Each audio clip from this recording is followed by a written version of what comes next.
Video games, am I right?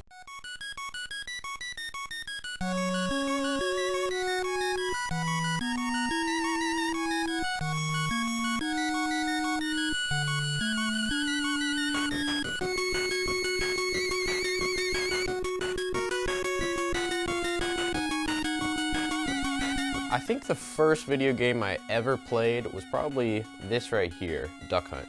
My aunt gave me her and her family's old Nintendo because they had the cool, new, better thing, whatever that was at the time, and the NES was like 10 years old at that point. So we got that, and I thought it was awesome because I didn't have any games. So I had a ton of fun with it. Got to play, mostly Duck Hunt. I think we had a few other games too, and that was a blast. But it didn't last too long since, for some reason, my mom wanted to throw the whole system in the garbage. So that's what she did, and that was the end of that. Now, years later, I do have an NES again, and I've been able to play a lot of awesome games like Mario, Ninja Gaiden, played Duck Hunt again, Kirby. I still appreciate the older games and what they were able to do with their limited technology back then, and I think it's a lot of fun to revisit those. So after my mom threw away our NES, I didn't really have anything to play for a while, and my mom didn't really want us to have video games, but of course as a kid that just makes you want it more. So I would just hunger and crave going over to my friends' houses and playing their PlayStations and Xboxes. We'd just play Star Wars games and racing stuff, and I had so much fun there, but I couldn't play it at my own house. That is until my aunt came through again and gave me my cousin's old Game Boy Advance. And getting that Game Boy Advance, that was big for me. When I got the system, I didn't actually have any games with it, but luckily we found Pokemon at a yard sale, and I tried playing that, but my stupid idiot child brain did not know how to play. So I traded that into GameStop and I bought Tony Hawk for the Game Boy and Star Wars. And Tony Hawk was pretty dope, but the Star Wars game was not. But yeah, I just take it everywhere with me. Loved it. So many good experiences on it. So Game Boy Advance was basically all I had for a long time, several years at least, until my mom finally decided to let us have an actual console in the house when we got the Wii for Christmas, which was really surprising for me that she would let us have it. So having that home console, that really made it more so that it was more of an engaging experience for me, just being able to sit down and play through higher budget, more expansive games. So that was awesome, and it really just made me want more.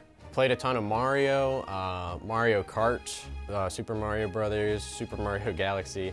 There's a lot of Mario games, honestly. The Wii has a ton of those, and they're great. The next system I got was the Nintendo DS, and I have some very fond memories of playing Mario Kart on the bus with people and just destroying everybody. Sometimes it would just be every single person on the bus against me on one team, and I would still beat them half the time. After I had my fun with the DS, I kind of started to grow out of it for a bit. All my friends were starting to get more into like shooting games like Call of Duty and stuff. So after begging for a long time, I got an Xbox for Christmas.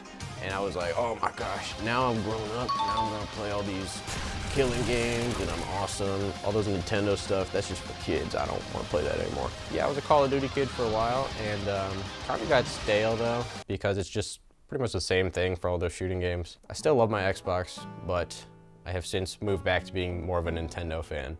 And that really began to happen when I got the 3DS, which was the next iteration of the DS. So when I got the 3DS, that was awesome because I got to, go back and play all these old series that I used to play, but with their new versions on the 3DS. And that really reminded me of why I liked Nintendo so much as a kid. But that also got me interested in going back and getting all the old games that I used to play and replaying those, and also getting games that I never had, just so that I can try those, just games that I was missing out on. At that point though, I still was, just a kid and I didn't have much money, so I couldn't buy a ton of games. But as soon as I turned 16, I went out and got a job like the day after my birthday.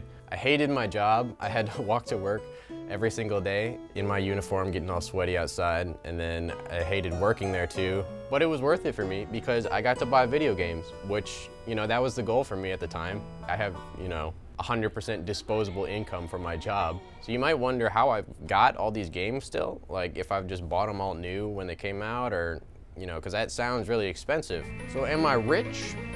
Well, I don't know, should I tell you? I guess it doesn't hurt.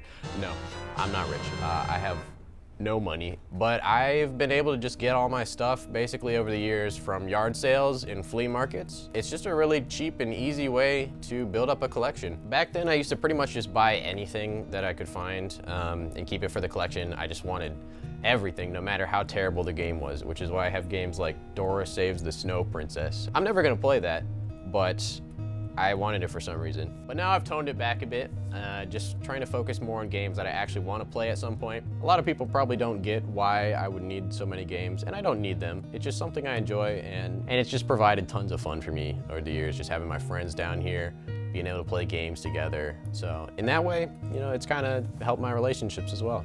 I have a lot to thank for gaming and collecting, so I hope you guys enjoy it. Thanks for watching.